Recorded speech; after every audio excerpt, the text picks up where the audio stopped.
I didn't plan to get lost. Honestly, I've been hiking alone for years, and the forest was supposed to be my refuge.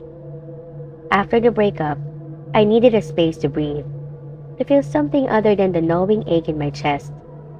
So I packed my gear, drove 2 hours to the forest, and set off on a trail I've walked before.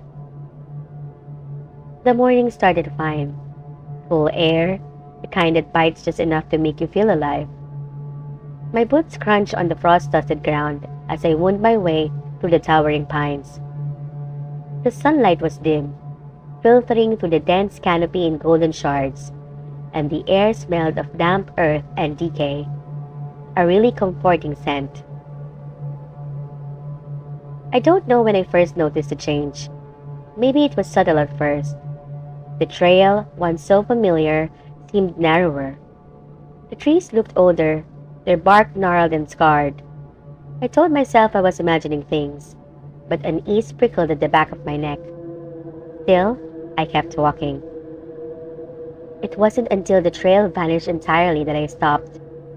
One moment it was there, a thin ribbon of dirt cutting through the trees, and the next it wasn't. This endless forest in every direction. I turned around, ready to retrace my steps, but when I looked back, the trail behind me was gone too. My heart raced as I spun in place, scanning the trees. No markers, no signs, nothing but an unbroken sea of green and brown. Stay calm, I muttered, more to hear my voice than anything else. I pulled out my map, but it might as well have been written in a foreign language. None of the landmarks matched what I was seeing. That's when I heard it. A sound so faint I thought I was imagining it. A low rhythmic hum, like the forest itself was breathing. I froze, straining to pinpoint the direction, but it seemed to come from everywhere and nowhere at once. Desperation overtook caution. I followed the sound, stumbling over roots and brambles, ignoring the way my lungs burned and my legs ached.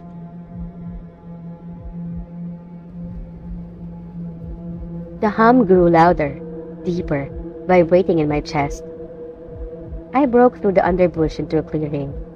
In the center stood a tree unlike any I'd ever seen. It was massive, its trunk hollowed out into a dark, yawning cavity.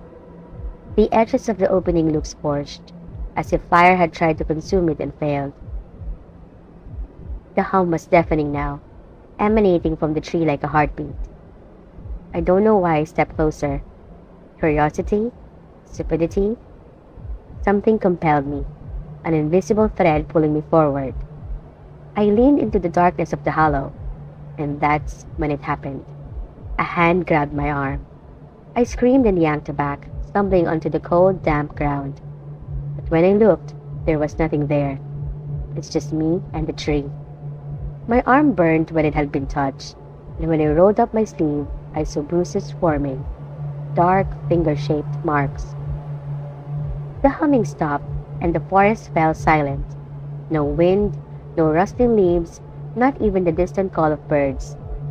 My head spun and the world around me blurred.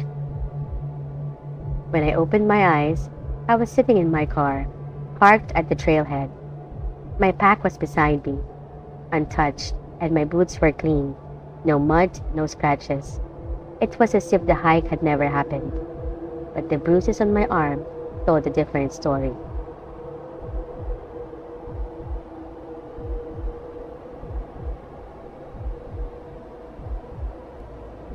They told me not to go into the silent grove alone. It's a local legend where I'm from. The grove is a patch of forest so dense and quiet that no sound escapes it. Not birds, not insects, not even the wind. People say it's cursed, that those who enter alone sometimes don't come back. I didn't believe it. I was a skeptic, always have been. So, when my friends dared me to hike through it on my own, I laughed and agreed without hesitation. The first thing I noticed when I stepped into the grove was the silence. They weren't exaggerating. No chirping crickets, no rustling leaves, just an oppressive, unnatural stillness. It wasn't peaceful. It was the kind of silence that made your ears ring, that made your own breathing feel too loud. The trees were massive, their trunks blackened as if by fire, though there was no sign of ash. Their branches twisted together overhead, blocking out the sky and casting the forest in perpetual twilight. I walked for what felt like hours, though my watch said it had only been 30 minutes.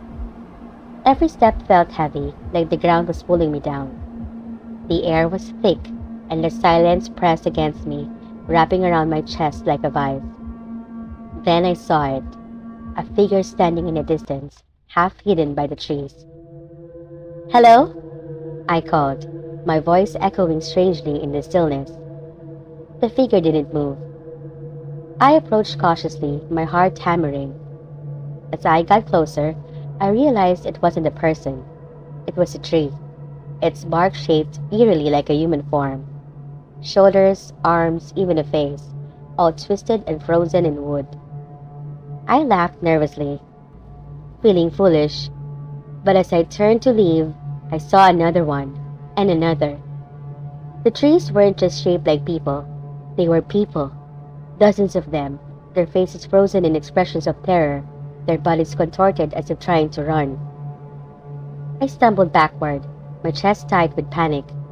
That's when I realized I couldn't hear my footsteps anymore. The silence wasn't just around me, it was inside me.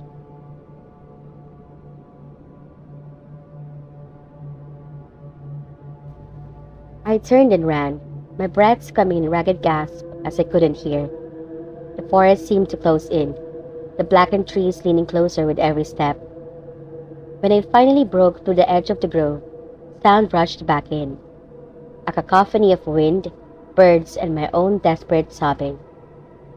I never told anyone what I saw in the silent grove. I don't think they'd believe me anyway.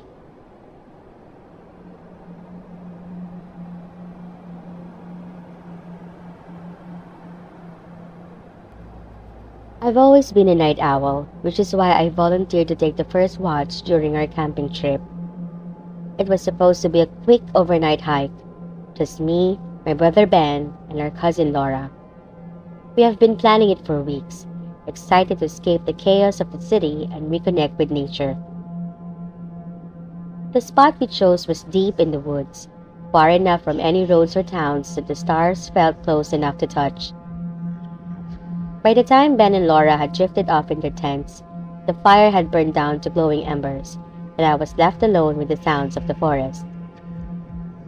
At first, I enjoyed the solitude, the cool night air, the faint rustle of leaves, the occasional hoot of an owl. It was peaceful. But as the hours crept by, the peace began to feel oppressive.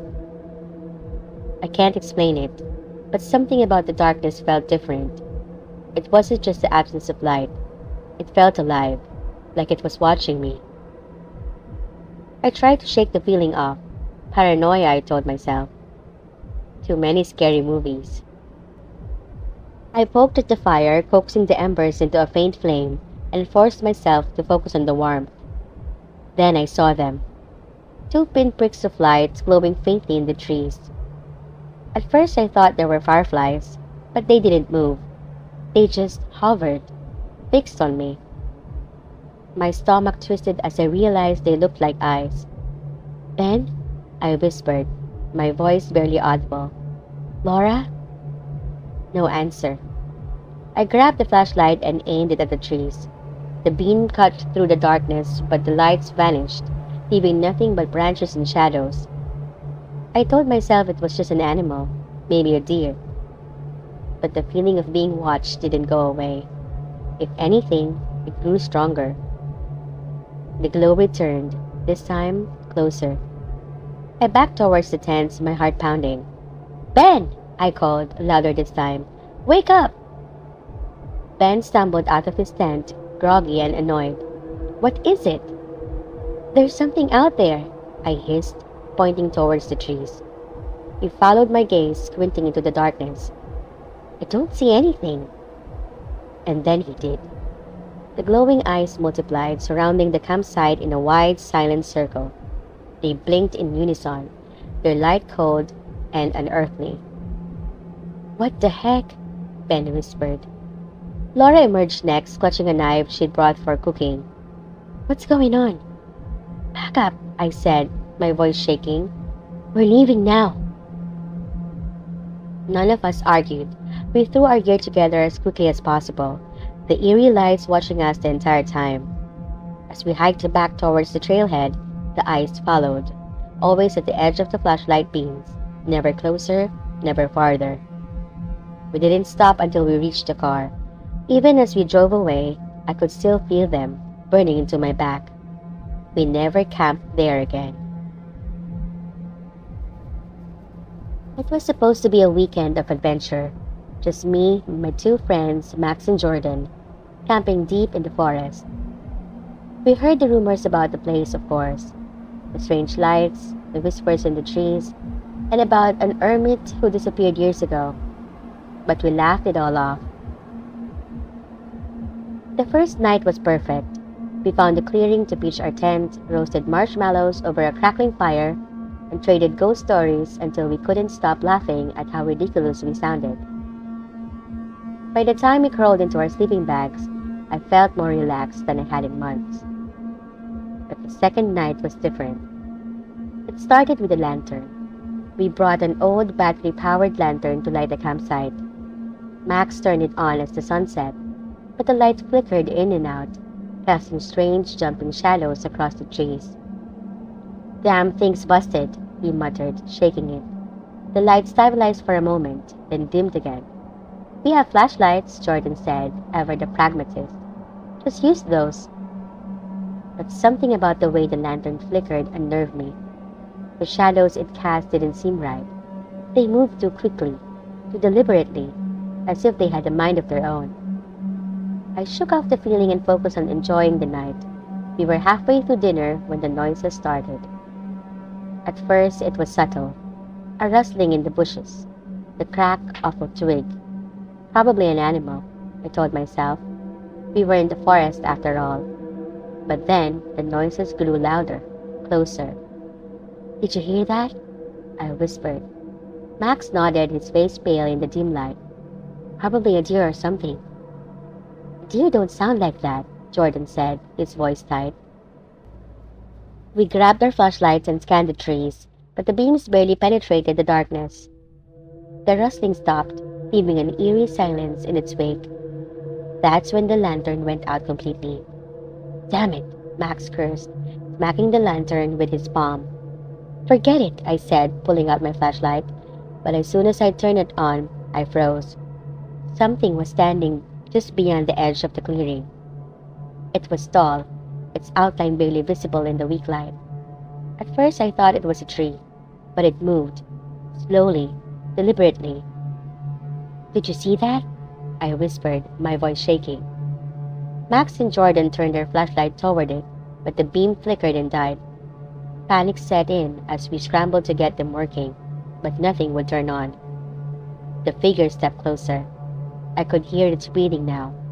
Heavy, raspy, like wind through a broken pipe. Run, I whispered.